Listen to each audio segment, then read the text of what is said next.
ఎలక్షన్ల సంఘం మీద ఇప్పుడు వచ్చినన్ని నిందలు ఇంకెప్పుడు కూడా రాలేదు కావచ్చు. నువ్వులా మొత్తం బీజేపీ లీడర్లు ఆడిచ్చినట్టే ఆడుతున్నది. బీజేపీ ఎంత చెప్తే అంతే. బీజేపీ జేబు సంస్థ లెక్కనే చేస్తున్నది. ఈ ఎలక్షన్ల సంఘం మోడీ సార్ ఏం కోరితే గదే చేస్తున్నదని మస్తు మస్తు నిందలు వస్తున్నాయి.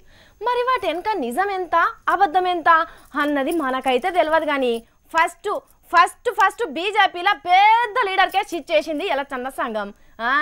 దాంట్లో కూడా కిటుకున్నది. కానీ ఏం మాయో ఏం చిత్రమో మోడీ సారు అమిత్ షా సార్ వెనక మళ్ళంతటి పెద్ద మనిషి ఉత్తరప్రదేశ్ ముఖ్యమంత్రి యోగి సార్కే సురుకులు పెట్టింది ఎలక్షన్ల సంఘం. మంగళవారం పొద్దుటి కాడ నుంచి 72 గంటలు అంటే 3 రోజులు ముక్కు మూసుకున్నట్టే ఉండాలని ఆర్డర్లు వేసింది. లెక్కకైతే బీజేపీ లీడర్లు ఎన్నో ముచ్చట్లు మాట్లాడుతున్నారు. అయినా ఏం తెలియనట్టే చూసుకుంటూ వస్తున్నది కదా ఎలక్షన్ల సంఘం. ఇక లాభం లేదని కాంగ్రెస్ పార్టీ వాళ్ళు వీళ్ళ అందరు కలిసి సుప్రీంకోర్టు పోయిర్రు.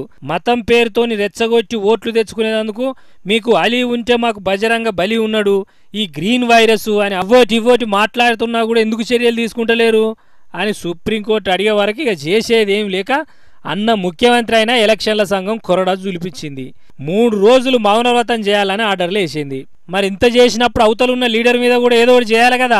అందుకనే ముస్లింలు ఎవ్వరు కాంగ్రెస్ కోటేయద్దన్న మాయావతి మేడం మాటలకు 2 రోజులు ప్రచారం బంద్ చేయాలని చెప్పింది. సరే ఇక మాయావతి ముచ్చటట్లు ఉంచుదాం. కానీ ఈ యూపీ ముఖ్యమంత్రి యోగి సార్ మీద యాక్షనే మస్తు చిత్రంగా ఉన్నది కదా. భారత సైన్యాన్ని మోడీ సేన అన్న పాకిస్తాన్తోని యుద్ధాన్ని ఎలక్షన్ల ప్రచారంలో వాడుకున్నా గదలని ఈసీ ఇట్లా గదిల వరకు దేశం మొత్తం చిత్రపోతున్నది. ఇంకా చూడాలి, ఇంకా 4 రోజుల దాకా ఉన్నది ఎలక్షన్ల వ్యవహారం. ఎన్ని తీర్ల మార్పులు తిరుగుతాయో ఏమో ఇటువంటి ముచ్చట్లు.